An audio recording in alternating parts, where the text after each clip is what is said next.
నిన్న మనం చూసాము మేడ్చల్ మల్కాజిగిరి జిల్లాలో నిజాంపేటలో ఉంటుండే ఒక అపార్ట్మెంట్‌లో కల్పన ఉంటుంది. సో, ఆమె ఆత్మహత్య చేసుకుందన్న వార్త అంటే ఆత్మహత్య యత్నం. హ్మ్. ఆహ్, ఆమె ఇప్పటికైతే స్టేబుల్‌గా ఉంది.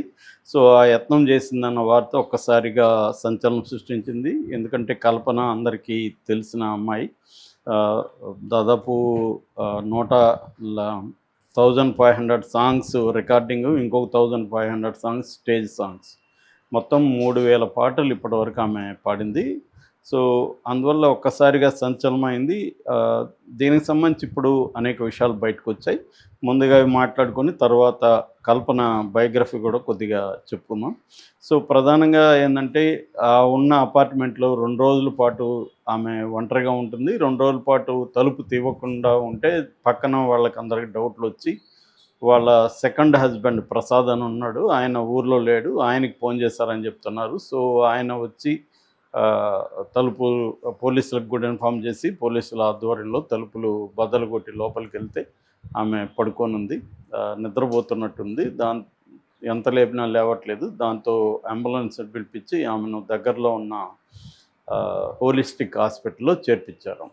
సో, ఆమె నిద్ర మాత్రం మింగిందనేది పోలీసులు చెప్తున్నారు. అయితే ఇందాక గూడా ఆమె హెల్త్ బులెటిన్ గూడా హోలిస్టిక్ హాస్పిటల్ వాళ్ళు రిలీజ్ చేశారు. అందులో ఆమె ఆరోగ్యం స్టేబుల్‌గానే ఉంది అనేదైతే నిలకడగా ఉంది. డేంజర్ అయితే ఏమీ లేదని చెప్పారు. ఒక రకంగా ఆమె అభిమానులంతా కూడా ఊపిరి పీల్చుకున్నారు.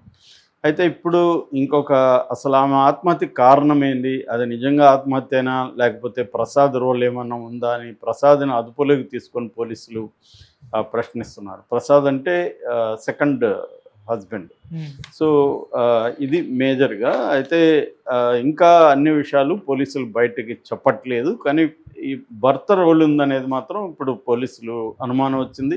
ఎందుకంటే అతను అనుమానాస్పదంగా మాట్లాడుతున్నాడు. సరైన సమాధానం ఇవ్వట్లేదని మళ్ళీ ఇంటికి వెళ్ళి కూడా పోలీసులు సెర్చ్ కూడా చేశారు మొత్తం.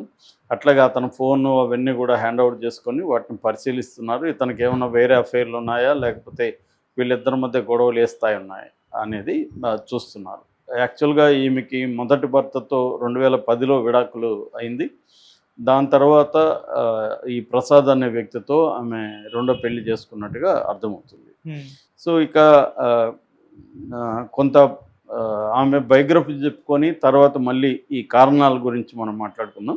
సో, ఆహ్, ఈమె యాక్చువల్‌గా చెన్నైలో పుట్టింది. వీళ్ళ నాన్న టీఎస్ రాఘవేంద్ర, వాళ్ళ అమ్మ సులోచన. వీళ్ళిద్దరూ కూడా సింగర్సు, మ్యూజిక్ ఫీల్డ్‌లోనే ఉండేవాళ్ళు. ఎక్కువగా స్టేజ్ ప్రోగ్రామ్స్ చేసేవాళ్ళు. అందుకని ఈ పాపను కూడా చిన్నప్పుడే వీళ్ళు సింగర్‌గా తయారు చేయాలని, అట్లాగే వీళ్ళ నాన్న రాఘవేంద్ర చాలా సినిమా ఇండస్ట్రీలో పరిచయాలున్నాయి. ఆయన బాలసుబ్రహ్మణ్యంకి కూడా కాలేజ్ మేట్. ఇద్దరు ఒకే కాలేజీలో కూడా చదువుకున్నారు. సో, అలాగా ఈ పాపని తమిళ్ ఇండస్ట్రీలో దాదాపు 3:30 వయసులోనే యాక్టింగ్‌లోకి తీసుకెళ్లారు. ఆమె ఆహ్, ఆహ్, కమల్ హాసన్ సినిమాల్లో 'ఈనాడు' అనే మలయాళం సినిమాలో యాక్ట్ చేసింది చిన్నప్పుడే.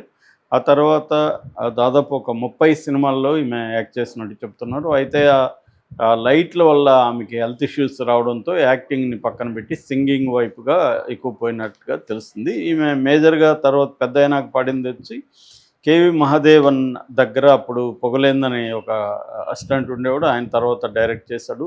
ఆయన్ని వీళ్ళు అప్పు మామ అని పిలిచేవాళ్ళు. సో, అప్పు మామని నువ్వు కలువు, నేను చెప్పాను నువ్వు వెళ్లి కలువంటే ఈ అమ్మాయి వెళ్లి కలవడం, ఆయన ఆధ్వర్యంలో పాడడం. అది రామాయణంలో తాటకి పాట ఈ అమ్మాయి పాడింది. దాంతో ఆయన సరదాగా ఈ అమ్మాయిని రాక్షసి అని పేరు పెట్టాడు. అది తర్వాత కూడా బాగా పాపులర్ అయింది.